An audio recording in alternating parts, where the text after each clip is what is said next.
Hello friends, welcome to my YouTube channel. दोस्तों, आज हम इम्तिहान आईएएस का टेस्ट नंबर 10 करने वाले हैं और ये 68 बीपीएससी के लिए काफ़ी इम्पोर्टेंट होने जा रहा है। तो हम लोग बिना देर किए अपने वीडियो को शुरू करते हैं। हमारा पहला सवाल है कि बिहार के किस जिले में एस्बेस्टस खनिज पाया जाता है? तो उसका सही उत्तर हो जाएगा ऑप्शन बी, मुंगेर जिले में। बेलसार लघु जल विद्युत परियोजना बिहार के किस जिले में स्थित है? तो इसका सही आंसर हो जाएगा अरवल में। आपको पता होगा जो अरवल जिले में यह परियोजना शुरू किया जा रहा है। अगला सवाल है कि निम्नलिखित में से कौन-सा पुल गंगा नदी पर स्थित नहीं है? तो इसका सही उत्तर हो जाएगा अब्दुल बारी पुल। पता होगा कि अब्दुल बारी पुल ये सोन नदी पर है और ये अरवल जिला में ही स्थित है। कोइलवर के पास आपका ये पुल पड़ता है। राजेंद्र पुल की बात करें तो ये मोकामा में है, ये आपका मोकामा में पड़ता है। विक्रमशिला पुल की बात करें तो ये आपका भागलपुर में पड़ता है और जयप्रकाश सेतु की बात करें तो ये पटना में पड़ता है। ठीक है ना? आगे बढ़ते हैं। तो हमारा अगला सवाल हो जाएगा कि 2011 की जनगणना रिपोर्ट के अनुसार बिहार में 1 लाख से अधिक जनसंख्या वाले कितने नगर हैं? तो इसका सही उत्तर हो जाएगा आपका ऑप्शन सी, 26 है। Option C is the right answer. और जबकि 10 लाख से अधिक जनसंख्या वाला एकमात्र नगर पटना है। अगर हम बात करेंगे कि अ, 1 लाख से अधिक वाले नगर तो 26 हो जाएँगे, लेकिन 10 लाख से अधिक की अगर बात करेंगे तो सिर्फ़ 1 पटना होगा। बिहार का निम्न में से कौन-सा एक जिला गंगा नदी का तटवर्ती जिला नहीं है? तो इसका सही उत्तर हो जाएगा शेखपुरा आपका नहीं है, बाकी तीनों जिले गंगा नदी से पड़ते हैं। तो आपको मैं बता दूँ कि जो गंगा नदी के तटवर्ती जिले हैं, उनमें बक्सर, भोजपुर, पटना, लखीसराय, मुंगेर, भागलपुर, कटिहार, खगड़िया, बेगूसराय, समस्तीपुर, वैशाली और सारण आते हैं। चलिए आगे बढ़ते हैं। तो किस ग्रह के चारों ओर अति शीतल मीथेन का बादल पाया जाता है? तो इसका सही उत्तर हो जाएगा Varun. Option C is the right answer. दक्षिणी गोलार्ध में सबसे बड़ा दिन किस तिथि को होता है? सबको पता होगा कि दोस्तों दक्षिणी गोलार्ध में सबसे बड़ा दिन 22 दिसंबर को होता है और इसी दिन उत्तरी गोलार्ध में सबसे छोटा दिन होता है आपका। और 21 जून को सूर्य कर्क रेखा पर लंबवत होता है, इसे कर्क संक्रांति कहते हैं और इस दिन उत्तरी गोलार्ध में बड़ा दिन होता है और 21 जून को दक्षिणी गोलार्ध में सबसे छोटा दिन हो जाएगा। अगला सवाल है कि विश्व प्रसिद्ध करीबा बांध किस नदी पर स्थित है? तो दोस्तों ये काफ़ी प्रसिद्ध बांध है और ये जाम्बिया एवं जिम्बाब्वे की सीमा पर जाम्बेजी रिवर के ऊपर है। याद रखेंगे ये जाम्बेजी, ये जाम्बेजी रिवर के ऊपर है। ठीक है ना? और किन-किन देशों के बीच पड़ता है? ये जाम्बिया और जिम्बाब्वे की सीमा पर है और यह 1959 में बनकर तैयार हुआ था। ठीक है ना? यह बांध अफ्रीका में सबसे ज़्यादा जल विद्युत पैदा करने की शक्ति प्रदान करता है। मतलब सबसे ज़्यादा आपका जल विद्युत ऊर्जा उत्पादन किया जाता है इसी से, करीबा बांध से। आगे बढ़ते हैं। तो उत्पादन की दृष्टि से विश्व की सबसे लंबी और बड़ी तांबे की खान किस देश में स्थित है? तो आपको पता होगा कि चिली में दुनिया में सबसे ज़्यादा आपका तांबे का खान होता है और यहाँ प्रतिदिन लगभग प्रतिवर्ष 1.4 मिलियन टन का उत्पादन होता है और इस खान का अगर नाम कहें तो स्कोडीडा, इसका नाम है दोस्तों स्कोडीडा। ये एक माइन का नाम है जहाँ से तांबा का उत्खनन किया जाता है। आगे बढ़ते हैं। तो निम्नलिखित में से कौन एक प्रशांत महासागर की गर्म जलधारा है? तो इसका सही उत्तर हो जाएगा आपका अलास्का की जलधारा। Option A is the right answer. और अगर हम अन्य जलधाराओं की बात करें जो कि प्रशांत महासागर में है तो उसमें क्यूरोसियो की जलधारा आता है, एल नीनो की जलधारा आता है, आपका नॉर्थ इक्वेटोरियल जलधारा आता है और ईस्ट ऑस्ट्रेलियाई ओशियन करंट्स भी आते हैं। तो ये आपका आ जाएगा आपका क्या कहते हैं, तो प्रशांत महासागर की ये सब गर्म जलधाराएँ हैं। ठीक है ना? आगे बढ़ते हैं। तो निम्नलिखित में से बेमेल का चयन करिए। तो आंसर हो जाएगा ऑप्शन डी आपका धान की डलिया बिहार को नहीं कहा जाता, जबकि धान की डलिया से विख्यात जो है वो छत्तीसगढ़ को कहते हैं दोस्तों।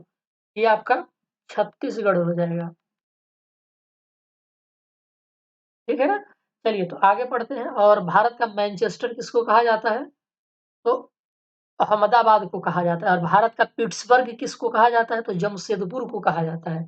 बाकी ये तीनों सही थे दोस्तों। मुकुंद्रा हिल्स टाइगर रिजर्व किस राज्य में है? तो हिल्स टाइगर रिजर्व आपका राजस्थान में स्थित है। राजस्थान का ऑप्शन इसका हो जाएगा ऑप्शन सी। और राजस्थान में और भी आपका टाइगर रिजर्व है, तो जिसमें कि रणथंभौर और सरिस्का टाइगर रिजर्व ठीक है ना। तो याद रखेंगे Mukundra hills tiger reserve, Ranthambore tiger reserve और सरिस्का, ये 3 टाइगर रिजर्व राजस्थान में है।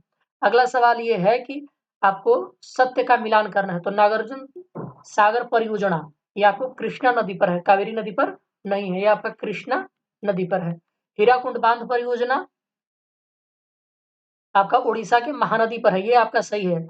और तुलबुल परियोजना आपका झेलम नदी पर है, ये चिनाब नदी पर नहीं है, ये आपका झेलम नदी के ऊपर है। और बगलिहार योजना जो है ये चिनाब नदी के ऊपर है, नॉट झेलम, ये चिनाब नदी के ऊपर है।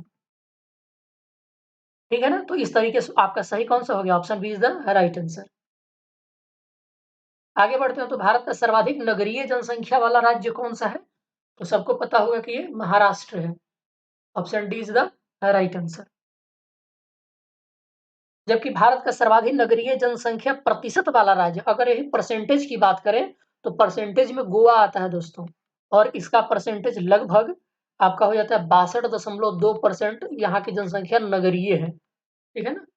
चलिए आगे बढ़ते हैं, तो कहता है कि देश में सबसे लंबी दूरी तय करने वाली रेलगाड़ी का नाम क्या है, तो वह है दोस्तों Vivek express, option B is the right answer. तो वर्तमान समय में यह दूरी जो है ये असम के डिब्रूगढ़ से कन्याकुमारी के बीच चलती है, और कुल मिलाकर के ये 42,073 किलोमीटर की दूरी तय करती है ये, क्षमा करिएगा 4,273, 4,273 किलोमीटर।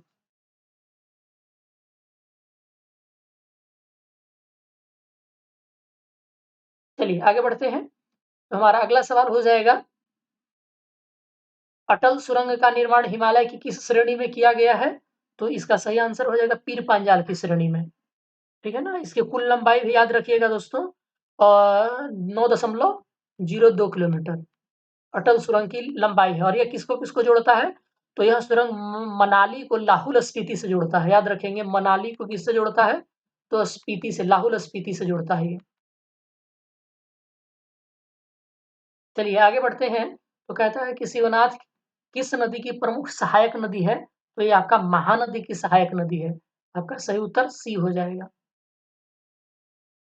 और महानदी की अन्य सहायक नदियों में तो हसदो, मांद, ईव, जोकिंग और तेल। एक बार सवाल पूछा गया है दोस्तों कि तेल नदी किस नदी की सहायक नदी है, तो ये भी आपका महानदी की सहायक नदी है। अगला सवाल है कि सही सुमेलित करना है, तो कागज उद्योग बल्लारपुर, दवा निर्माण हरिद्वार, बिजली का सामान रामचंद्रपुर और टेलीफोन बेंगलुरु, ये सब के सब सही है, option A is the right answer हो जाएगा। चलिए आगे बढ़ते हैं, तो हमारा अगला सवाल है कि भारत में आधुनिक ढंग से सीमेंट बनाने का पहला कारखाना कहाँ लगाया गया था, तो इसका सही उत्तर है कि मद्रास में 1904 ईस्वी में लगाया गया था, option A is the sorry option D is the right answer. 1904 ईस्वी में लगाया गया था, लेकिन यह असफल रहा था। बाद में सफल अगर सीमेंट का कारखाना पूछा जाए तो गुजरात के पोरबंदर में लगाया गया था दोस्तों, ये सफल नहीं हुआ था, लेकिन गुजरात के पोरबंदर में बाद में लगाया गया था, जो कि सफल रहा था। केंद्रीय कपास अनुसंधान संस्थान कहाँ पर है, तो ये नागपुर में है। केंद्रीय चावल अनुसंधान संगठन कहाँ है, तो कटक में है। और राष्ट्रीय चाय अनुसंधान संगठन कहाँ है, जोरहट असम में है। और आपका राष्ट्रीय कॉफी अनुसंधान पूछा जाए तो चिकमंगलुरु में है। ठीक है दोस्तों। चलिए आगे बढ़ते हैं, तो बिहार आर्थिक सर्वेक्षण 2021-22 के अनुसार निम्न में से कौन सा युग्म सही नहीं है, तो इसका सही आंसर हो जाएगा ऑप्शन ई, क्योंकि सभी के सभी सही हैं, option E is the right answer. चलिए आगे बढ़ते हैं, हमारा अगला सवाल हो जाएगा, बिहार आर्थिक सर्वेक्षण 21-22 के संदर्भ में निम्नलिखित कथनों पर विचार करिए। जीडीपी में प्राथमिक क्षेत्र का हिस्सा, तो इसका सही आंसर हो जाएगा आपका ऑप्शन सी, केवल तीसरा सही है कि जीडीपी में तृतीय क्षेत्र का हिस्सा आपका सी है। बाकी ये दोनों, जीडीपी में प्राथमिक क्षेत्र का हिस्सा आपका 19.2 होता है, और द्वितीय क्षेत्र का हिस्सा 29.5 होता है, इसलिए सही केवल आपका 3 था। आगे बढ़ते हैं, तो बिहार आर्थिक सर्वेक्षण 2021-22 के अनुसार निम्न में से कौन सा कथन सही नहीं है, तो दोस्तों आपका ऑप्शन सी हो जाएगा कि प्रति व्यक्ति आय के मामले पटना प्रथम, सीतामढ़ी अंतिम स्थान पर है। तो 2019-20 में प्रति व्यक्ति सकल घरेलू उत्पाद के संबंध में 38 जिलों की रैंकिंग से उच्चतम प्रति व्यक्ति आपका सबसे ज़्यादा पटना जिले में है, जबकि सबसे कम आपका शिवहर में है, ना कि सीतामढ़ी में है। तो सबसे गलत आंसर हो जाएगा आपका ऑप्शन सी, ये सीतामढ़ी नहीं बल्कि शिवहर में है। ठीक है ना? चलिए आगे बढ़ते हैं। पटना का कितना है? तो 1.31 लाख है, और शिवहर का कितना है?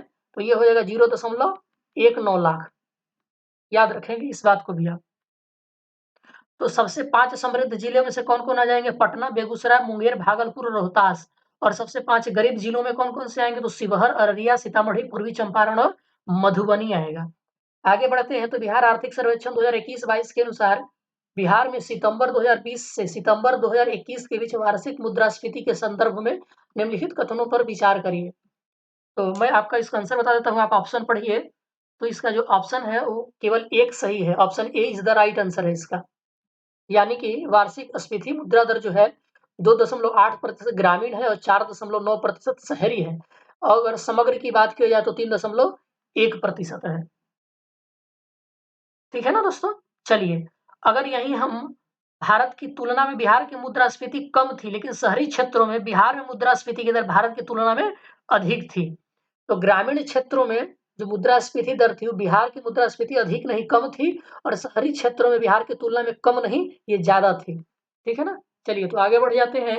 बिहार बजट 2022-23 के अनुसार किन जिलों में मॉडल टाउन के रूप में विकसित किया जा रहा है? तो पटना और भागलपुर को छोड़ करके सभी जिलों को मॉडल टाउन के रूप में आपका विकसित किया जा रहा है। तो आपका सही आंसर क्या हो जाएगा? आपको छोड़ करके ऑप्शन ई इसका सही आंसर हो जाएगा। मतलब कि कौन-कौन से जिले आ जाएंगे? मुजफ्फरपुर, बिहार शरीफ, मुंगेर, सुपौल, बोधगया, राजगीर को मॉडल टाउन के रूप में विकसित किया जा रहा है। सिर्फ इसको छोड़ देना है, पटना और भागलपुर को। Option E is the right answer है। चलिए आगे बढ़ जाते हैं। तो हमारा अगला सवाल हो जाएगा कि मातृत्व बंधन योजना के अंतर्गत केंद्र सरकार गर्भवती महिलाओं को आर्थिक सहायता के रूप में कितने रुपए प्रदान करती है? तो सबको पता होगा कि ये 6,000 रुपए प्रदान करती है।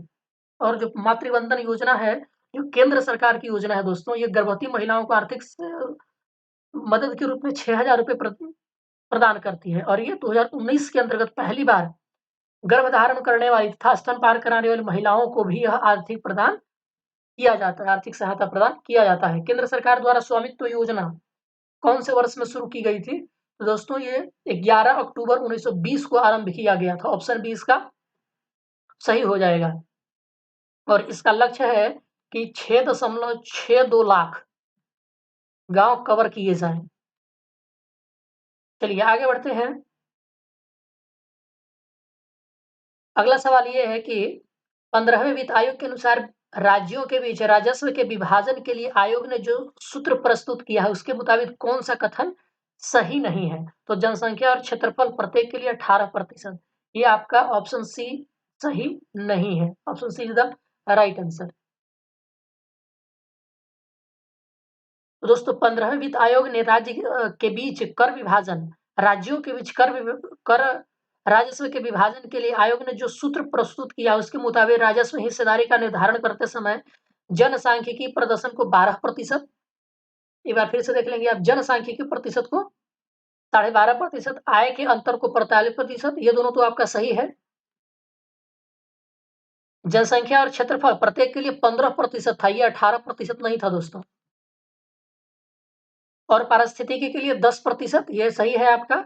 तथा राजकोषीय प्रयासों के लिए 2.5% है। किसके लिए? राजकोषीय प्रयासों के लिए। इसीलिए आपका ऑप्शन सी गलत है, मतलब सही हो जाएगा। इस पंचवर्षीय योजना को तैयार करने वाले विशेषज्ञों के गुट में से एक के एन राज एक प्रमुख अर्थशास्त्री थे। तो किस पंचवर्षीय योजना? तो इसका सही उत्तर हो जाएगा प्रथम पंचवर्षीय योजना, जो कि हेराल्ड डोमर मॉडल पे आधारित था। आपसे पूछा जा सकता है कि हेराल्ड डोमर मॉडल पर कौन सा योजना आधारित था? तो ये आपका प्रथम पंचवर्षीय योजना था। इस योजना को तैयार करने वाले विशेषज्ञों के गुट में से के एन राज एक प्रमुख अर्थशास्त्री हुआ करते थे। इस नियम के अनुसार किसी अर्थव्यवस्था में यदि एक अच्छी मुद्रा और एक बुरी मुद्रा प्रचलन में हो, तो बुरी मुद्रा जो है अच्छी मुद्रा को प्रचलन से बाहर कर देती है। तो आपका इसका सही आंसर जो दोस्तों हो जाएगा, वो हो जाएगा ग्रेसम का नियम। तो ऑप्शन डी इसका राइट आंसर है। तो इस नियम के अनुसार किसी अर्थव्यवस्था में यदि एक साथ अच्छी और बुरी मुद्रा प्रचलन में हो, तो जो बैड मनी होती है वो गुड मनी को बाहर कर देती है। अगला सवाल है कि लॉरेंज कर्व से क्या ज्ञात करते हैं? तो लॉरेंज कर्व से इकोनॉमिक इनइक्वालिटी ज्ञात करते हैं, यानी कि आय इनकम इनइक्वालिटी ज्ञात करते हैं, आय विषमता को ज्ञात करते हैं। और इसे 1992 ईस्वी में मैक्सो लॉरेंस ने विकसित किया था, इसीलिए उनके नाम पर हम इसको लॉरेंज वक्र के भी या लॉरेंज कर्व के नाम से जानते हैं। गर्ल्स फर्स्ट योजना के लिए बिहार सरकार ने किस आवासीय विद्यालय का चयन किया है? तो बिहार के 33 जिलों के 165 कस्तूरबा गांधी आवासीय विद्यालयों को इसकी योजना के तहत आपको चुना गया है। ठीक है ना? चलिए आगे बढ़ते हैं। तो हमारा अगला सवाल हो जाएगा कि विश्व बैंक की आर्थिक सहायता से बिहार सरकार द्वारा चलाई गई योजना जीविका किस वर्ष प्रारंभ की गई थी? तो दोस्तों जो जीविका योजना है ये आपका प्रारंभ किया गया था 2007 ईस्वी में। Option A is the right answer. और ये वर्ल्ड बैंक की योजना थी। बिहार रूरल लाइवलीहुड प्रोजेक्ट यानी जीविका की शुरुआत 2 अक्टूबर 2007 को किया गया था। बिहार सरकार की 7 निजी योजना टो में निम्नलिखित में से किस बिंदु पर बात नहीं की गई है? तो शिक्षा की उत्तम व्यवस्था, इसकी बात नहीं की गई है। दोस्तों जिन 7 निर्णयों की इसमें बात की गई है उनमें युवा कल्याण, महिलाओं में सशक्तिकरण, सारी शिक्षा भूमि के लिए सिंचाई, सारी कृषि भूमि के लिए सिंचाई, स्वच्छ गांव, स्वच्छ शहर, सुलभ संपर्कता और सबके लिए स्वास्थ्य शामिल है। तो यदि कोई देश अपनी मुद्रा का अवमूल्यन करता है तो क्या फर्क पड़ेगा? तो आयात महंगा हो जाता है और निर्यात सस्ता हो जाता है। तो ऑप्शन ए इसका सही आंसर हो जाएगा। नीतिगत कटौती प्रस्ताव के तहत मांग की संपूर्ण धनराशि घटाकर कितने रुपए करने का प्रस्ताव होता है? तो इसका सही उत्तर है आपका 1 रुपया। Option A is the right answer. ऐसा करने का स्पष्ट कारण यह है कि सदस्यों द्वारा सरकार की उक्त नीति को अस्वीकार किया जा रहा है। अगर यह प्रस्ताव मंजूर हो जाता है तो सरकार के समक्ष असहजता की स्थिति मंजूर हो मतलब स्थिति पैदा हो सकती है। राष्ट्रपति किसी सार्वजनिक प्रश्न पर उच्चतम न्यायालय से किस अनुच्छेद के अंतर्गत परामर्श ले सकता है? तो article 143 option B is the right answer होता है। और ये दोस्तों ये बाध्यकारी नहीं होता है, आपको पता होगा। चलिए आगे बढ़ते हैं कि संविधान में राष्ट्रपति को किसी विधेयक को अनुमति न देने या अनुमति देने अथवा वापस करने की समय सीमा कितनी निर्धारित की गई है? तो कोई सीमा निर्धारित नहीं की गई है दोस्तों। ऑप्शन ई इसका सही आंसर हो जाएगा। आगे बढ़ते हैं। तो हमारा अगला सवाल हो जाएगा सर्वोच्च न्यायालय के न्यायाधीश की नियुक्ति के लिए योग्यताओं से संबंधित विभिन्न कथनों पर विचार करिए। तो इसका आंसर आपका सी है 1, 2 और 4 यानी कि 3। कम से कम 15 वर्ष तो कुछ न्यायालय में वकालत कर चुका हो, नहीं, ये आपका सही नहीं है। कम से कम 10 वर्षों तक ये होता है। चलिए आगे बढ़ते हैं। तो हमारा अगला सवाल होगा कि ग्राम रक्षा दल के कितने सदस्य स्वस्थ युवक को बनाया जा कितने वर्ष के स्वस्थ युवक को बनाया जाता है? तो ऑप्शन बी हो जाएगा 18 से 30 वर्ष के स्वस्थ युवकों को इसमें ग्राम रक्षा दल में बनाया जाता है, नियुक्ति की जाती है। आगे बढ़ते हैं। तो भारत में मताधिकार और निर्वाचित होने का अधिकार एक संवैधानिक अधिकार है। ऑप्शन डी इसका सही आंसर हो जाएगा। आगे बढ़ते हैं। तो निम्नलिखित में से कौन सा जोड़ा सही है? तो राज्यों में द्वैध शासन ये 1935 का भारतीय सरकार अधिनियम। ऑप्शन सी इसका सही आंसर हो जाएगा। तो भारत सरकार अधिनियम 1919 ने प्रांतीय स्तर पर कार्यपालिका हेतु द्वैध शासन प्रणाली की शुरुआत की थी। प्रांतीय स्तर में 1919 का ये था आपका द्वैध शासन, जो 8 प्रांतों में लागू किया गया था, जिसमें असम, बंगाल, बिहार और उड़ीसा, मध्य प्रांत, संयुक्त प्रांत, बॉम्बे, मद्रास और पंजाब प्रांत शामिल थे। द्वैध शासन व्यवस्था के तहत प्रांतीय सरकारों को अधिक अधिकार प्रदान किए गए थे। गवर्नर प्रांत का कार्यकारी प्रमुख हुआ करता था। ठीक है ना? चलिए आगे बढ़ते हैं। बाकी सब के गलत है। संघ लोक सेवा आयोग के अध्यक्ष और सदस्यों का कार्यकाल क्या होता है? तो 6 वर्ष और 65 वर्ष तक की आयु तक होता है। आपका option D is the right answer. आगे बढ़ते हैं। तो जिला और सत्र दोनों न्यायाधीश निम्नलिखित में से किसके नियंत्रण में काम करते हैं? तो राज्य के उच्च न्यायालय के अंतर्गत काम करते हैं। चलिए आगे बढ़ते हैं। तो हमारा अगला सवाल है कि भारतीय संघ किसके प्रतिरूप पर आधारित है? तो ये कनाडा मॉडल है। कनाडा के मॉडल पे आधारित होता है।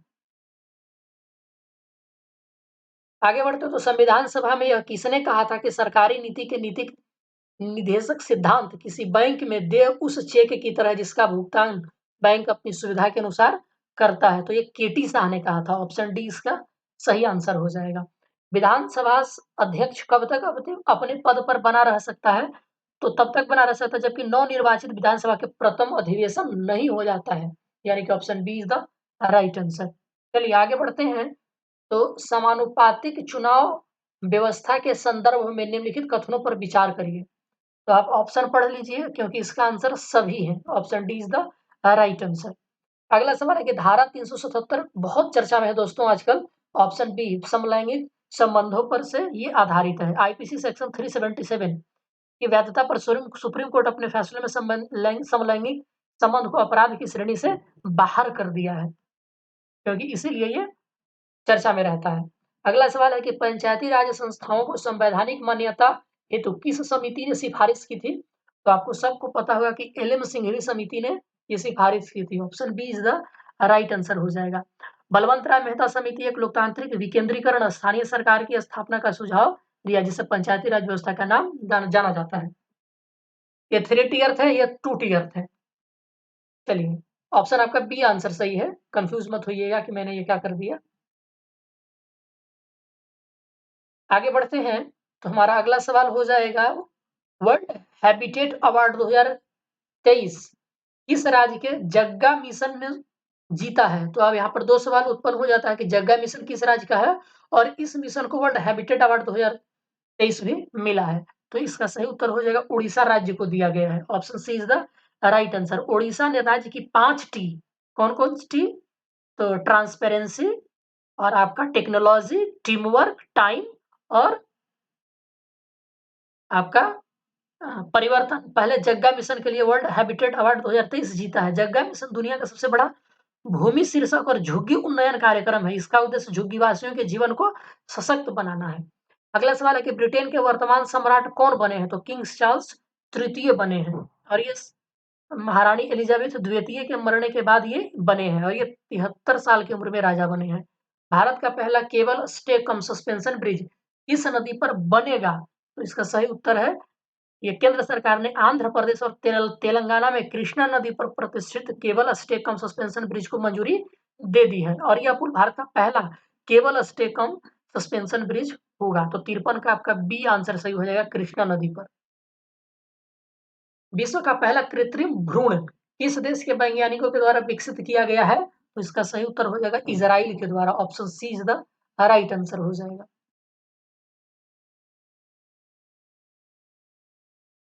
चलिए आगे बढ़ते हैं। तो हमारा अगला सवाल है कि पुरुष हॉकी एशिया कप 2022 का खिताब किस देश की टीम ने जीता है? तो साउथ कोरिया की टीम ने जीता है और उप विजेता चीन रहा था। और हुआ कहाँ था? तो ये थाईलैंड में रहा था, थाईलैंड में हुआ था। एक बार फिर से सुन लीजिए इस चीज को। दक्षिण कोरिया विजेता है और उप विजेता मलेशिया है, क्षमा करिएगा, ये उप विजेता आपका मलेशिया है, ये उप विजेता है। और आपका जो इसका आयोजन स्थल था ये इंडोनेशिया में हुआ था। ठीक है ना। अगला सवाल है कि उबेर कप 2022 का खिताब किस टीम ने जीता है? तो इसका आंसर भी दक्षिण कोरिया ही है। Option A is the right answer और इसका उप विजेता चीन था, ये उप विजेता था। और हुआ कहाँ था ये थाईलैंड में हुआ था। ठीक है ना दोस्तों। चलिए आगे बढ़ते हैं। तो फिक्की के वर्तमान अध्यक्ष कौन है? तो फिक्की के वर्तमान अध्यक्ष जो है शुभ्रकांत पांडा जी हैं, यानी कि ऑप्शन बी सही आंसर हो जाएगा। फिक्की का पूरा नाम है federation of Indian chambers of commerce and industry. इसकी स्थापना 1927 में घनश्याम दास बिरला और पुरुषोत्तम दास ठाकुर के द्वारा किया गया था। याद रखेंगे, फिक्की का निर्माण 1927 में किसके द्वारा? तो घनश्याम दास बिरला और पुरुषोत्तम दास ठाकुर। 58 वैश्विक खाद्य सुरक्षा सूचकांक 2022 में भारत की रैंक क्या है? 58 का सी ऑप्शन हो जाएगा। ऑप्शन सी 68 और स्कोर कितना था? तो 58.90 का स्कोर था। शीर्ष स्थान पर फिनलैंड को रखा गया था दोस्तों। और ये सूचकांक जो है लंदन स्थित इकोनॉमिस्ट इम्पैक्ट द्वारा डिजाइन और निर्मित किया जाता है और इसे कार्टेवा एग्रीसाइंस के द्वारा प्रायोजित किया जाता है। ठीक है, आगे बढ़ते हैं। तो हमारा अगला सवाल हो जाएगा, निम्नलिखित में से किन्हें वर्ष 2022 का रेमन मैग्सेसे पुरस्कार से सम्मानित नहीं किया गया है? तो उपरोक्त सभी को सम्मानित किया गया है दोस्तों। ऑप्शन ई इसका सही आंसर हो जाएगा। Option E is the right answer हो जाएगा। तो जो सोथियारा है ये कंबोडिया के मनोचिकित्सक हैं, याद रखेंगे। कंबोडिया के मनोचिकित्सक हैं। जो हथौरी है ये जापान के, ये है आपके कंबोडिया के, और ये है आपका जापान के नेत्र विशेषज्ञ हैं ये। और बर्नार्ड मैड्रिड जो है ये फिलीपींस के शिशु रोग विशेषज्ञ हैं। ये फिलीपींस के शिशु रोग विशेषज्ञ हैं। और गैरी बेनेचेथी ये जो है आपके इंडोनेशिया के पर्यावरण कार्यकर्ता है। ये हो जाएगा इंडोनेशिया। आगे बढ़ते हैं। तो वन ओशियन समिट 2022 का आयोजन फ्रांस के द्वारा किसके सहयोग से किया गया है? तो ये किया गया है संयुक्त राष्ट्र संघ और विश्व बैंक दोनों के मिल से। तो option E is the right answer हो जाएगा। और इसका आयोजन 9 से 11 फरवरी 2022 को किया गया था। 9 टू 11 फरवरी 2000 9 टू 11 फरवरी 2022 को। ठीक है ना, ऑप्शन ई इसका राइट आंसर है। दिलीप महालनोबिस जिनका हाल ही में निधन हो गया है वो क्या थे? तो इसका सही उत्तर है एक बड़े बहुत ओआरएस के विकास में इन्होंने बहुत बड़ा योगदान दिया था। तो ये एक चिकित्सक थे। आपको पता होगा कि हाल ही में ये इनकी डेथ हुई थी और ये चिकित्सक थे। इन्होंने भारत में ओआरएस को, कहते हैं कि पूरी दुनिया को ओआरएस का घोल इन्होंने दिया है जो आप पीते हैं डिहाइड्रेशन के टाइम पे। गांधी एंड द चंपारण सत्याग्रह पुस्तक के लेखक कौन है? तो इसका सही उत्तर हो जाएगा Suranjan Das. Option B is the right answer. Prem Rawat जो है वो हियर योरसेल्फ, ये इसके लेखक हैं। हियर योरसेल्फ इसके लेखक हैं। सुरंजन दास गांधी एंड चंपारण सत्याग्रह के हैं।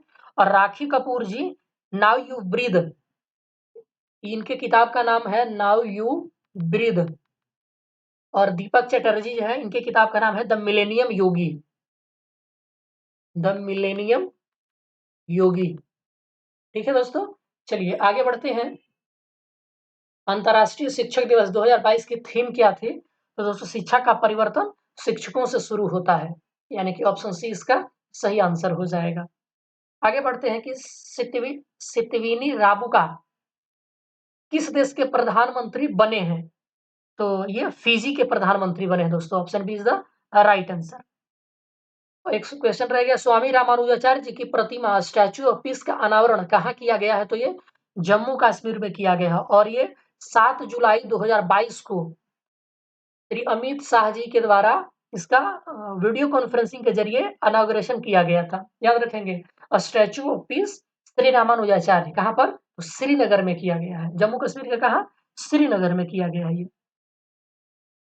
चलिए आगे बढ़ते हैं। तो हमारा अगला सवाल हो जाएगा कि वर्ष 2023 के किस माह में G20 की बैठक बिहार में आयोजित की जाएगी? तो ये मार्च में आयोजित की जाएगी। 6 से 7 मार्च 2023 को होगी। इस बैठक में हिस्सा लेने वाले G20 के सदस्य देशों के विदेशी मेहमान के 2 दिनों तक पटना में रहेंगे तथा 4 प्रमुख पुरातात्विक धरोहरों को देखेंगे। याद रखेंगे 6 से 7 मार्च 2023, यानी कि किस महीने में? मार्च, 6 से 7 मार्च को। याद रखेंगे, काफी इंपॉर्टेंट सवाल है। स्वच्छता सर्वेक्षण रिपोर्ट 2022 में पटना को कौन सा स्थान प्राप्त हुआ है 10 लाख से अधिक आबादी वाले शहरों में? तो 10 लाख से अधिक आबादी वाले शहरों, कुल 45 शहरों में पटना को 38वां रैंक प्राप्त हुआ है। ऑप्शन ए इसका सही आंसर हो जाएगा। बिहार का पहला ऑर्किड पार्क कहाँ स्थापित किया जाएगा? तो ये पटना के संजय गांधी जैविक उद्यान में स्थापित किया जाएगा। ठीक है ना। आगे है कि बिहार के मुख्यमंत्री ने बिहार के किस गांव से समाधान यात्रा की शुरुआत करी? तो दरुआबरी गांव जो कि पश्चिमी चंपारण में आपका है दोस्तों, वहां से शुरू की थी 6 जनवरी 2023 को। ये भी याद रखेंगे, 6 जनवरी 2023 को समाधान यात्रा पे निकले हैं आपके मुख्यमंत्री। दरुआबरी गांव, पश्चिमी चंपारण।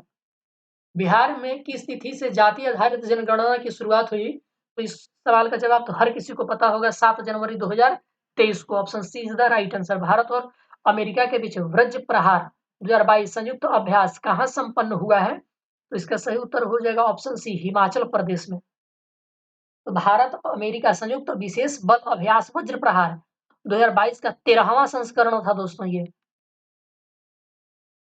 ये 28 अगस्त 2022 को बकलो हिमाचल प्रदेश में संपन्न हुआ।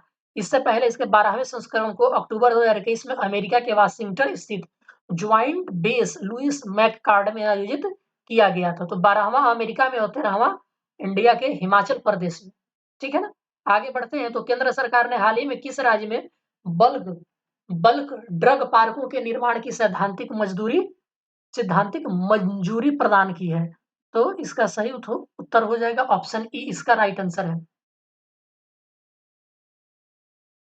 Option E is the right answer. Bharat सरकार के औषध विभाग ने बल्क ड्रग पार्कों को बढ़ावा देने की योजना के तहत 3 राज्यों हिमाचल प्रदेश, गुजरात और आंध्र प्रदेश, हिमाचल प्रदेश, गुजरात और आंध्र प्रदेश के प्रस्तावों को मंजूरी दे दी है। इसमें राजस्थान शामिल नहीं है। यह देश में बल्क ड्रग विनिर्माण की सहायता देने के लिए शुरू की गई एक प्रमुख पहल है। इस योजना को साल 2020 में, याद रखेंगे, ये कब आया था? 2020 में 3000 करोड़ रुपए के वित्तीय परिव्यय के साथ अधिसूचित किया गया था। हाल ही में सुर्खियों में रहा youth innovation movement, youth collab के संबंध में निम्नलिखित में से संगठनों पर विचार करिए। अटल innovation mission, NITI Aayog, UNDP, और ऑप्शन देख लेते हैं हम। और है हमारा क्या? हाँ, तो यही आपका है। तो तीनों के तीनों संगठन इसमें राइट आंसर है। Option D is the right answer. तो हाल ही में अटल इनोवेशन, नीति आयोग और यूएनडीपी इंडिया द्वारा संयुक्त रूप से यूथ इनोवेशन मूवमेंट का 5वां संस्करण लॉन्च किया गया था। याद रखेंगे कौन सा? 5वां संस्करण लॉन्च किया गया था। ये एशिया पैसिफिक का सबसे बड़ा यूथ इनोवेशन मूवमेंट भी है, जिसे साल 2019 में शुरू किया गया था। इसको भी याद रखेंगे। कब शुरू किया गया था? 2019 में।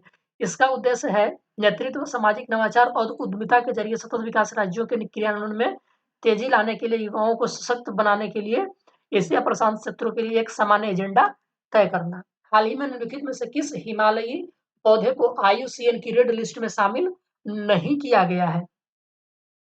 तो डी, सेड्रस डेओडारा। ऑप्शन डी इसका सही आंसर है। तो हाल ही में हिमालय क्षेत्र के 3 औषधीय प्रजातीय पौधों को मूल्यांकन के बाद संकटग्रस्त प्रजातियों की IUCN की रेड लिस्ट में शामिल किया गया है। इसमें है मेजाइट्रोपिस पेलिस, मतलब ये है, और फ्रेटियालिस सिरोसा और डेक्टाइरो डक्टाइलोराइजिया हटागिरिया। तो इन तीनों को शामिल किया गया है, इसको शामिल नहीं किया गया है। याद रखेंगे। आगे बढ़ते हैं। तो हमारा अगला सवाल हो जाएगा, जिज्ञासा 2.0 कार्यक्रम किस मंत्रालय के द्वारा आयोजित किया गया?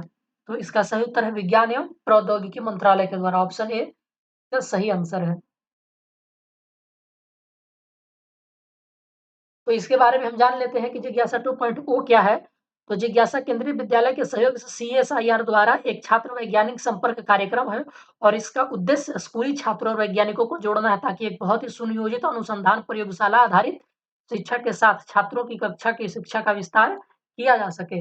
अगला सवाल है कि विभिन्न संस्कृतियों के वैज्ञानिक विवरण के तुलनात्मक अध्ययन को क्या कहते हैं? तो इथनोलॉजी कहते हैं। Option A is the right answer हो जाएगा। इथनोग्राफी किसी विशेष संस्कृति का अध्ययन किया जाता है। इथनोग्राफी विशेष संस्कृति का अध्ययन किया जाता है। इथोलॉजी जो है वो मानव रहित सभी जंतुओं के व्यवहार अध्ययन मानव रहित सभी जंतुओं के व्यवहार का अध्ययन करते हैं, मतलब इंसानों को छोड़ करके इथोलॉजी कहलाता है। और इसका प्रतिपादन कोनार्ड लॉरेंज ने किया था। और आपका एथिक्स तो पता होगा कि नैतिक आचार और कर्तव्य इत्यादि के बारे में पढ़ा जाता है। इसके जनक सॉक्रेट को कहा जाता है। ऑप्शन ए इसका सही आंसर है। विषाणु संक्रमित कर सकते हैं, तो किसको किसको विषाणु संक्रमित कर सकते हैं दोस्तों? तो तीनों को कर सकते हैं। ऑप्शन डी इसका सही आंसर हो जाएगा। Option D is the right answer. चलिए आगे बढ़ते हैं। तो निम्नलिखित में से कौन सा कीट नहीं है? तो सबको पता होगा कि मकड़ी कीट नहीं होता है। मकड़ी ये आता है आर्केनिडा, ये आता है आर्केनिडा ग्रुप में आता है ये, और जो एक जंतु का ग्रुप है जो कि उदर के पश्च भाग में स्थित ग्रंथियों के स्राव द्वारा जाल बनाती है। मकड़ियों द्वारा उत्पादित रेशम गॉस मीर रेशम कहलाता है। सभी मकड़ियां परभक्षी यानी प्रीडेटर होती हैं, अन्य जंतु कीट वर्ग क्लास इंसेक्टा के अंतर्गत सम्मिलित किए गए हैं। इन सबको इंसेक्टा के अंतर्गत आता है, लेकिन ये आर्केनिडा में आता है, ये भी याद रखेंगे, इसीलिए ये कीट नहीं है। इनमें 3 जोड़ी पैर, कुल 6 3 जोड़ी पैर पाए जाते हैं, मतलब कि कुल 6 पैर पाए जाते हैं। किसमें? मकड़ी में। यह सभी कीटों का एक विशिष्ट गुण है। मकड़ी में 4 जोड़ी पैर होने के कारण, एक बात फिर से सुन लेंगे आप इसको, 6 जोड़ी जो आपका पैर है वो कीटों में पाया जाता है। कीटों में 6 जोड़ी पैर पाया जाता है, लेकिन आर्केनिडा यानी कि मकड़ी में 8 जोड़ी, मतलब कि 4 जोड़ी यानी कि 8 टांगे पाई जाती हैं। ठीक है ना? चलिए आगे बढ़ते हैं।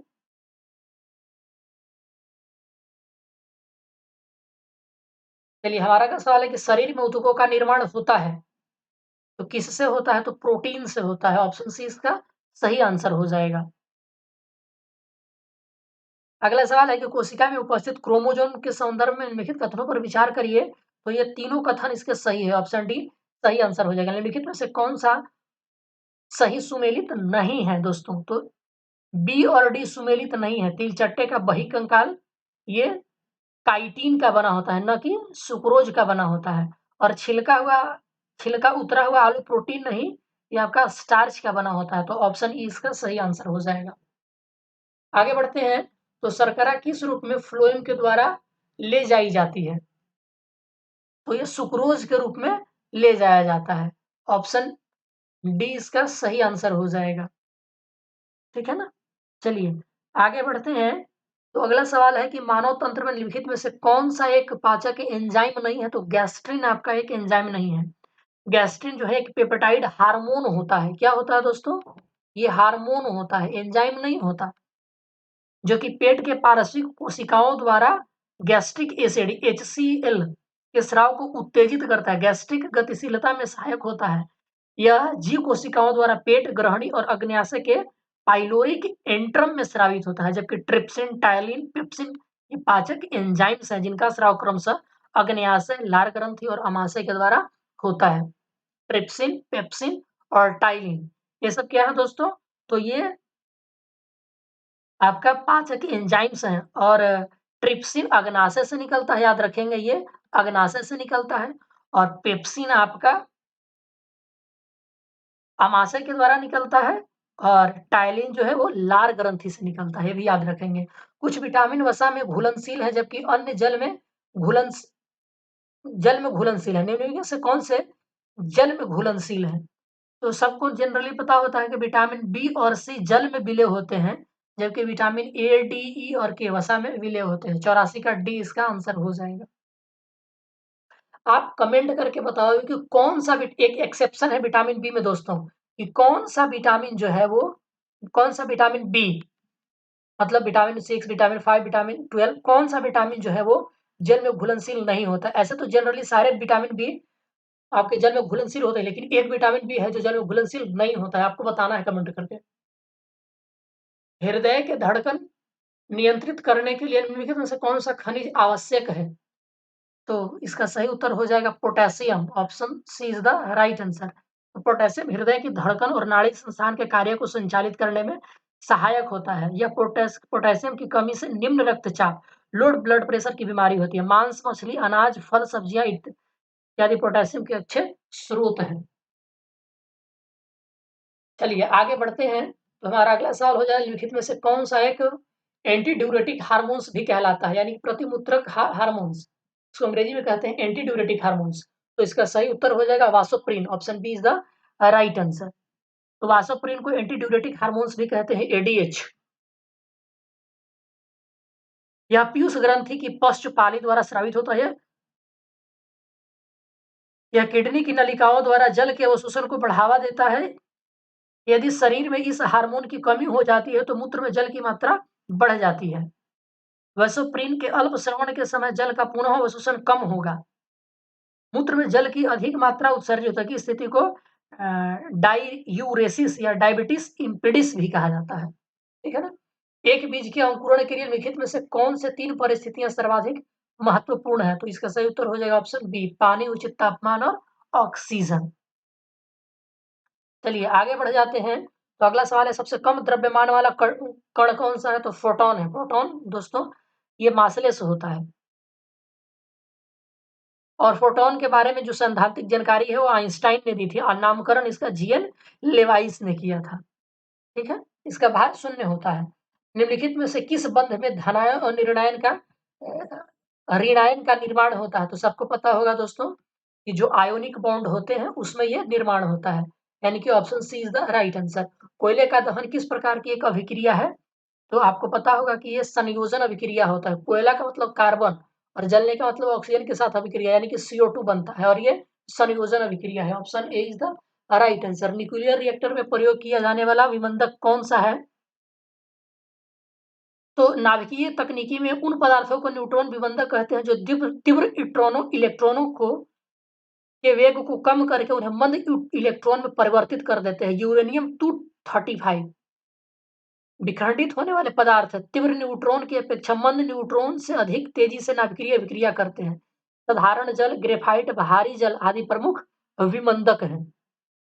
साधारण जल का प्रयोग संयुक्त राज्य अमेरिका में नाभिकीय संयंत्रों में विमंदक यानी मॉडरेटर के रूप में कूलिंग एजेंट की तरह किया जाता है। तो इसका आंसर हो जाएगा दोस्तों आपका ई, सी और डी दोनों। साधारण जल और आपका साधारण जल और ग्रेफाइट, ऑप्शन सी और D. Option E is the right answer हो जाएगा। ठीक है ना, ये मैंने ऐसे दोनों सही है, सी और D more than one answer. Option D is the right answer. चलिए आगे बढ़ते हैं। तो विद्युत रासायनिक प्रक्रिया जो एनोड पर होती है वो क्या कहलाती है? तो एनोड पर होने वाली अभिक्रिया ऑक्सीकरण अभिक्रिया कहलाती है दोस्तों। और आपका जो कैथोड पर अभिक्रिया होती है वो आपका अपचयन यानी कि रिडक्शन रिएक्शन कहलाती है। ठीक है ना, तो एनोड पर ऑक्सीकरण अभिक्रिया होती है। आगे बढ़ते हैं। तो हमारा अगला सवाल है कि निम्नलिखित में से कौन सा एक युग्म सही सुमेलित नहीं है? तो एल्यूमिनियम बॉक्साइड का सही उत्तर है कॉपर। सीने बार कॉपर का अयस्क नहीं है दोस्तों, ये आपका सही आंसर हो जाएगा ऑप्शन बी। तो आपको पता होगा कि सीने बार मरकरी का ये है, नॉट कॉपर, ये मरकरी का है Hg। जिंक आपका कैलामाइन हो जाएगा। आयरन लोहा हेमेटाइट हो जाएगा। कॉपर का क्यूपराइट होता है और एल्यूमिनियम का बॉक्साइट हो जाता है। एप्सम का औद्योगिक नाम क्या है? तो मैग्नीशियम सल्फेट है। Option A is the right answer हो जाएगा। और इसका प्रयोग स्वास्थ्य एवं सौंदर्य, जो आपका ब्यूटी, जो आपके सौंदर्य प्रसाधन सामग्री होती है, कॉस्मेटिक चीजें, उसमें इसका इस्तेमाल किया जाता है, बनाने में इस्तेमाल किया जाता है। निम्नलिखित धातुओं में से कौन सा एक विद्युत का कुचालक नहीं है? तो इसका सही उत्तर हो जाएगा आपका selenium. Option C is the right answer. कांच का प्रयोग कांच का कौन सा प्रकार उष्मा प्रतिरोधी है? तो इसका सही उत्तर हो जाएगा पाइरेक्स कांच, ये उष्मा का प्रतिरोधी होता है। इस कांच की तापीय प्रधान प्रतिरोधक क्षमता और रासायनिक चिर स्थायित्व क्षमता अधिक होती है। अगला सवाल है कि भौतिकी के किस शाखा में सापेक्ष गतिशील सतहों के मध्य लगने वाले बलों का अध्ययन किया जाता है? तो इसका उत्तर है tribology. Option D is the right answer. Seismology में आप पता होगा कि अर्थक्वेक यानी भूकंप के बारे में पढ़ा जाता है। सूक्ष्म यांत्रिकी इस शाखा में सूक्ष्मतम कणों की गति और व्यवहार की जानकारी ली जाती है। और आपका माप विज्ञान तो आपको पता होगा कि मेजरमेंट से रिलेटेड है। शून्यों में स्वतंत्र रूप से गिरने वाली वस्तुओं का क्या होगा? तो एक समान त्वरण होगा। ऑप्शन सी इसका सही आंसर हो जाएगा। रोड या रेल परिपथ पर वक्रों का झुकाव क्या प्रदान करने के लिए दिया जाता है? तो समान, इसका सही उत्तर हो जाएगा अभिकेंद्रीय बल। Option A is the right answer हो जाएगा। क्योंकि अभिकेंद्रीय बल जो है तो हमेशा केंद्र की तरफ लगता है। उष्मा की इकाई निम्नलिखित में से कौन नहीं है? तो सेंटीग्रेड दोस्तों ये तापमान का इकाई होता है, ना कि उष्मा का होता है। ताप बढ़ने के साथ द्रव की संयंता क्या होती है? तो ताप बढ़ने के साथ द्रव की जो संयंता होती है वो घटती है दोस्तों। ऑप्शन बी इसका सही आंसर हो जाएगा। द्रव का वह गुण जिसके कारण द्रव अपनी परतों के मध्य होने वाली सापेक्षिक गति का विरोध करता है विस्कोसिटी कहलाता है। और विस्कोसिटी जो होता है गैसों की तुलना अ, मतलब गैसों में अन्य की तुलना में अधिक होती है। जल की जो विस्कोसिटी होती है वो 0.01 ट्वाइस होता है, याद रखेंगे। 0.01 ट्वाइस होता है ये आपका वाटर का है विस्कोसिटी। और वायु की जो विस्कोसिटी होती है वो 200 माइक्रोपोएज होता है, 200 माइक्रोपोएज होता है, ठीक है ना। तो इसलिए सबसे आपका गैसों की संयंत्रता गैसों की संयंत्रता की तुलना में अधिक होती है, द्रवों की संयंत्रता गैसों की तुलना में अधिक होती है, क्योंकि गैसों में देख रहे हैं माइक्रो में है, लेकिन द्रव में देखिए 0.01 वाइज है। संयंत्रता तापमान का व्युत्क्रमानुपाती होता है, यानी कि विस्कोसिटी जो है वो विस्कोसिटी जो है आपका टेम्परेचर का इनवर्सली प्रोपोर्शनल होता है, ठीक है ना दोस्तों, ये आप याद रखेंगे, 1/T है। यदि हवा का तापमान बढ़ता है तो उसकी जल वाष्प ग्रहण करने की क्षमता क्या होती है, तो ये बढ़ती है। ऑप्शन ए इसका सही आंसर हो जाएगा। तो हवा का तापमान बढ़ने पर उसकी जलवाष्प ग्रहण करने की क्षमता बढ़ती है, क्योंकि वायुमंडलीय आर्द्रता और तापमान में प्रत्यक्ष संबंध होता है। जैसे जैसे तापमान बढ़ता है वायुमंडलीय आर्द्रता भी बढ़ती जाती है, और हवा जितनी गर्म होती जाती है उससे आर्द्र धारण करने की क्षमता भी बढ़ती जाती है। इसी कारण वह वर्षा होती है, क्योंकि जब जब तापमान बहुत बढ़ जाता है और वर्षा होने से महत्वपूर्ण भूमिका निभाता है तापमान। चलिए अगला है कि स्थिर आयतन पर किसी गैस की एक निश्चित मात्रा का दाब उसके परम ताप के अनुक्रमानुपाती होता है, यानी कि प्रेशर टेम्परेचर के अनुपाती होता है गेल-उसेक लॉ के अनुसार। आपको पता होगा एट ए कांस्टेंट वॉल्यूम पर, ठीक है ना। चलिए तो आगे बढ़ जाते हैं हम। अगला सवाल है कि ध्वनि तरंगों का नहीं होता है, क्या नहीं होता है दोस्तों, तो आपका ध्रुवण नहीं होता, पोलराइजेशन नहीं कर सकती साउंड वेव्स। अगला सवाल है कि जरा दृष्टि के उपचार के लिए किस लेंस का इस्तेमाल किया जाता है, तो बाइफोकल लेंस का इस्तेमाल किया जाता है। ऑप्शन डी इसका सही आंसर हो सकता है, हो जाता है। और हिंदी में इसको अभिसारी लेंस कहते हैं दोस्तों, बाइफोकल लेंस को हिंदी में अभिसारी लेंस भी कहते हैं।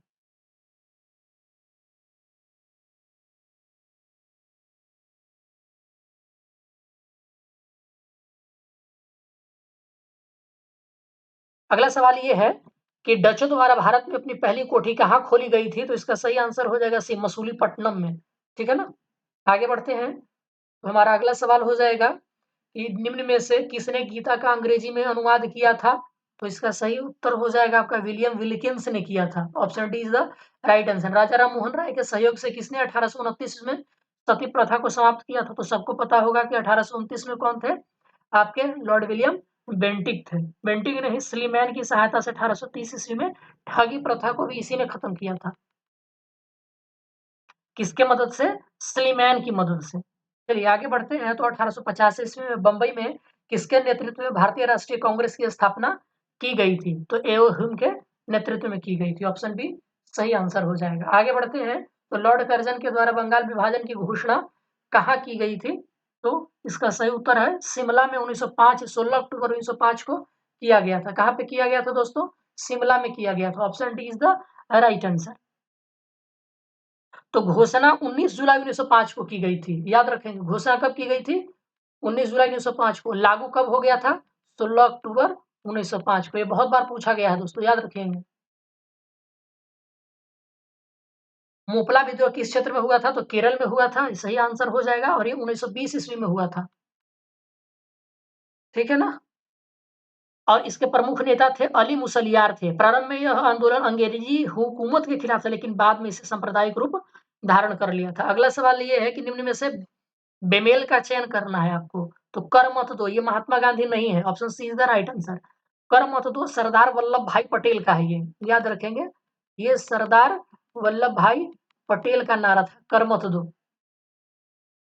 और आपको वंदे मातरम बंकिम चटर्जी विश्व विजयी तिरंगा प्यारा आपको पता होगा कि श्यामलाल गुप्ता का था। दिल्ली चलो का नारा सुभाष चंद्र बोस ने दिया था, ठीक है। बाकी इसमें से सही है। सत्यार्थ प्रकाश नामक पुस्तक किसने लिखी थी, तो इसका सही उत्तर हो जाएगा दयानंद सरस्वती ने की थी। ऑप्शन डी इसका राइट आंसर हो जाएगा, ठीक है ना। संवाद कॉमेडी की रचना किसने की थी, तो राजा राम मोहन राय ने की थी। अब बंदी जीवन की रचना सचिंद्र नाथ सान्याल ने की थी, ठीक है ना। आप इन चीजों को याद रखेंगे। आगे पढ़ते हैं, तो 1857 के विद्रोह के दौरान बेगम हजरत मल ने कहां पर विद्रोहों का नेतृत्व किया था, तो सबको पता होगा कि किया था लखनऊ में।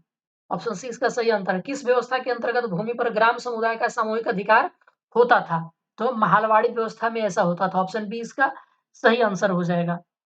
और इस व्यवस्था का प्रस्ताव सर्वप्रथम 1819 ईस्वी में नील मैकेंजी नहीं, हॉल्ट मैकेंजी थे द्वारा लाया गया था। यह व्यवस्था उत्तर प्रदेश, मध्य प्रांत और पंजाब में सर्वप्रथम लागू की गई थी। तो महालवाड़ी व्यवस्था याद रखेंगे, कहाँ-कहाँ? उत्तर प्रदेश और मध्य प्रांत, ठीक है? और फिर पंजाब में 3 जगहों पर लाई गई थी। किसके रिकमेंडेशन पे? तो हाल्ट मैकेंजी याद रखेंगे, नाम भी याद रखेंगे आप, हाल्ट मैकेंजी। चलिए आगे बढ़ते हैं। तो भारत में थियोसॉफिकल सोसाइटी की स्थापना कहाँ की गई थी? तो इसका सही आंसर है दोस्तों, अडियार में किया गया था। ऑप्शन सी सही आंसर है। तो भारत में थियोसॉफिकल सोसाइटी की स्थापना 1886 ईस्वी में अडियार में की गई थी। इसकी स्थापना मैडम लॉर्ड वस्टियो हेनरी एलकॉट ने सर्वप्रथम 1875 में की थी। सबसे पहले 1875 में कहाँ पे? तो न्यूयॉर्क में किया गया था, याद रखेंगे। 1875 में न्यूयॉर्क में किया गया था, लेकिन भारत में 1886 ईस्वी में की गई थी। और इस आंदोलन को फैलाने में श्रीमती एनी बसेंट का भी बहुत बड़ा योगदान था। केसरी समाचार पत्र के संस्थापक कौन थे? तो केसरी और मराठा, आपको पता होगा कि बाल गंगाधर तिलक थे। और महात्मा गांधी ने किसका किसका किया था? महात्मा गांधी ने यंग इंडिया, नवजीवन और हरिजन का, और अमृत बाजार पत्रिका ये मोतीलाल घोष थे। चलिए, कांग्रेस के संबंध में असत्य कथन का चयन करना है आपको। तो मैं आप ऑप्शन पढ़ लीजिए, मैं इसका आंसर बता देता हूँ। इसका आंसर सी है। इसमें 82 लोगों के नहीं, 72 लोगों ने भाग लिया था। राजनीतिक स्वतंत्रता एक राष्ट्र का जीवन श्वास है। बिना राजनीतिक स्वतंत्रता के सामाजिक और शैक्षणिक सुधार, औद्योगिक प्रसार, एक जाति की नैतिक उन्नति आदि की बात सोचना मूर्खता की चरम सीमा होगी। यह बात किसने कही थी? तो दोस्तों ये अरविंद घोष ने कही थी। ऑप्शन बी इसका सही आंसर हो जाएगा। चलिए आगे बढ़ते हैं। तो हमारा अगला सवाल ये है कि हंटर कमेटी का गठन किस घटना की जांच के लिए किया गया था?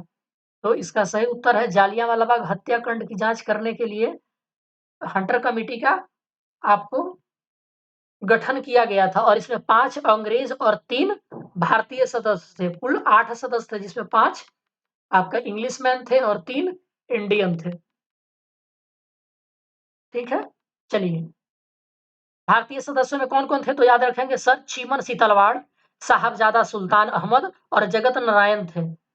भारतीय राष्ट्रीय कांग्रेस ने इस घटना की जांच हेतु मदन मोहन मालवीय के नेतृत्व में एक आयोग गठित किया था। याद रखेंगे, ये अंग्रेजों के द्वारा गठित हंटर कमेटी थी, लेकिन जो इंडियन नेशनल कांग्रेस था, आईएनसी, इसने मदन मोहन मालवीय के नेतृत्व में एक कमेटी का गठन किया था। आगे बढ़ते हैं। तो ऑपरेशन जीरो आवर ये भारत छोड़ो आंदोलन के समय लाया गया था, ठीक है ना? 9 अगस्त की सुबह ऑपरेशन जीरो आवर के तहत कांग्रेस के सभी महत्वपूर्ण नेता गिरफ्तार कर लिए गए थे। साइमन कमीशन पटना कब पहुंचा था? तो 12 दिसंबर 1928 को पहुंचा था। याद रखेंगे, 12 दिसंबर 1928 को पटना पहुंचा था। अनुग्रह नारायण सिन्हा के नेतृत्व में सर्वदलीय बैठक में इसका निर्णय लिया गया था। सर्वदलीय बैठक में इसको विरोध करने का निर्णय लिया गया था। ये भी सवाल पूछा जाता है कि साइमन कमीशन का बिहार में विरोध करने का नेतृत्व किसने लिया था? तो याद रखेंगे कि अनुग्रह नारायण सिन्हा ने लिया था। अनुग्रह नारायण सिन्हा। आगे बढ़ते हैं। तो हमारा अगला सवाल हो जाएगा कि बड़हिया टाइल क्षेत्र के किसानों ने जमींदारी के उन्मूलन की मांग को लेकर किनके नेतृत्व में एक बृहद आंदोलन किया था? तो इसका सही उत्तर हो जाएगा कार्यानंद शर्मा के नेतृत्व में, option A. Bihar socialist party की औपचारिक स्थापना कहाँ की गई थी? तो इसका सही उत्तर हो जाएगा आपका सी, पटना में किया गया था। तो बिहार सोशलिस्ट पार्टी की औपचारिक स्थापना 1934 ईस्वी में पटना में की गई थी। इसके अध्यक्ष आचार्य नरेंद्र देव और सचिव जयप्रकाश नारायण थे। इसके पूर्व 1931 में गंगा शरण सिन्हा, रामवृक्ष बेनीपुरी और रामानंद मिश्र ने बिहार सोशलिस्ट पार्टी की स्थापना की थी। 1931 ईस्वी में भी किया गया था दोस्तों। और इसकी स्थापना गंगा शरण सिंह, रामवृक्ष बेनू रामवृक्ष बेनीपुरी और रामानंद मिश्र ने की थी। और इस वाले पार्टी का आचार्य नरेंद्र देव और जयप्रकाश नारायण ने की थी। भारत छोड़ो आंदोलन के दौरान बिहार के किस क्षेत्र में एक पृथक सरकार का गठन किया गया था? तो इसका सही उत्तर हो जाएगा Champaran. Option D is the right answer. अगला सवाल है कि किस वेद को भारतीय संगीत का स्रोत माना जाता है? तो इसका सही उत्तर हो जाएगा सामवेद को माना जाता है। Option C is the right answer. चलिए आगे बढ़ते हैं। तो भारतीय पुरातत्व का जनक किसे कहा जाता है? तो सर एलेक्जेंडर कनिंघम को कहा जाता है। Option B is the right answer हो जाएगा ये। आगे बढ़ते हैं। तो अगला सवाल है, जय संहिता किस प्राचीन ग्रंथ का नाम है? तो सबको पता होगा कि महाभारत का नाम है जय संहिता। किस इतिहासकार ने अकबर को इस्लाम का शत्रु बताया है? तो Abdul Qadir Badayuni. Option C is the right answer. इन्होंने अकबर को एक मतलब अकबर के धार्मिक विचारों को अस्वीकार कर दिया था और इस्लाम का शत्रु बताया था। भारत पर विदेशी आक्रमणकारियों को आप सजाइए, कौन पहले आए कौन बाद में आए? तो इसका सही उत्तर हो जाएगा इंडो बैक्ट्रियन, शक, पहलव और Kushan. Option A is the right answer. Bharat पर किसी अरब का पहला सफल आक्रमण किसके नेतृत्व में हुआ था? तो आपको पता होगा कि मोहम्मद बिन कासिम के आक्रमण में हुआ था। ये 721 ईस्वी में आक्रमण किया था। गलत जोड़ी का चयन करना है आपको, तो इसका सही उत्तर हो जाएगा फैजुल। ऑप्शन ई इसका सही आंसर है दोस्तों। फैजुल फतूह अमीर खुसरो है ये इसामी नहीं है, ये अमीर खुसरो है। और इसामी ये है फतूह सलातीन, यानी कि 2 ऑप्शन आपका गलत है, यानी कि option E is the right answer हो जाएगा। ब्राह्मणों पर जजिया कर लगाने वाला प्रथम मुस्लिम शासक कौन है? सबको पता होगा कि फिरोज शाह तुगलक है ये। Option B is the right answer. चलिए आगे बढ़ जाते हैं हम। तो हमारा अगला सवाल हो जाएगा कि दिल्ली के किस शासक ने गुलरुखी शीर्षक से फारसी कविताएं लिखी हैं? तो ये सवाल भी बहुत बार पूछा जा चुका है, आप सभी को पता होगा सिकंदर लोधी थे। Option is the right answer. तृतीय आंग्ल मराठा युद्ध कब लड़ा गया था? तो 1817 से 19 के बीच लड़ा गया था।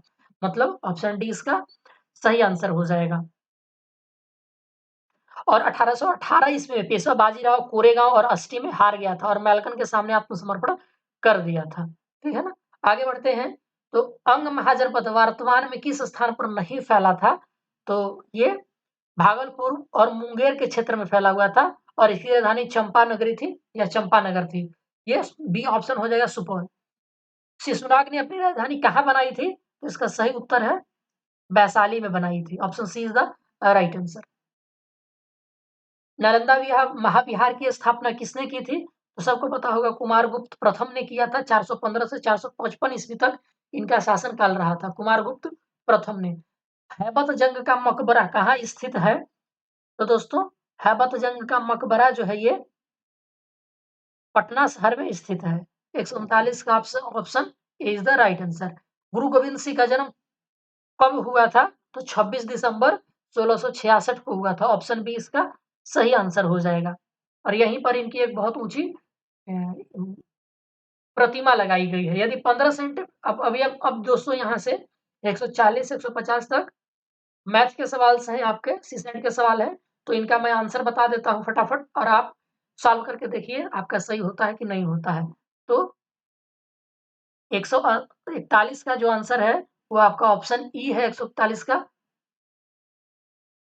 और इसका आंसर जो आएगा वो 216 आएगा। मैं बता दे रहा हूँ यहाँ पर समीकरण को संतुष्ट आपको, और 142 का आंसर सी आ जाएगा। ठीक है, चलिए आगे बढ़ते हैं। 143 का जो आंसर है वो है आपका ऑप्शन ए। 144 का जो आंसर है ऑप्शन ई है, और मैं ऑप्शन ई है। 145 का आंसर सी है। 146 का भी सी है। 146 का ऑप्शन सी हो जाएगा। 147 का भी सी ही है आपका, और 148 का डी ऑप्शन है, और 149 का ऑप्शन हो जाएगा option B is the right answer, और 150 का आंसर आपका डी है। तो दोस्तों ये रहा हमारा आज का डेडिकेटेड वीडियो। ये इम्तिहान आईएएस का टेस्ट नंबर 10 था। तो आप हमें कमेंट करके बताओ कि आपका कितना स्कोर रहा। प्लीज जो जो अटेम्प्ट कर रहे हैं, आपका कितने कितना अटेम्प्ट आपने किया 150 में, आपको कितना स्कोर मिला, प्लीज कमेंट करके बताओ आप। और आपको ये वीडियो कैसा लग रहा है हमें सुझाव देकर के जरूर बताएं। बाकी मिलते हैं अगले वीडियो में। वीडियो देखने के लिए आप सबका बहुत-बहुत शुक्रिया। धन्यवाद।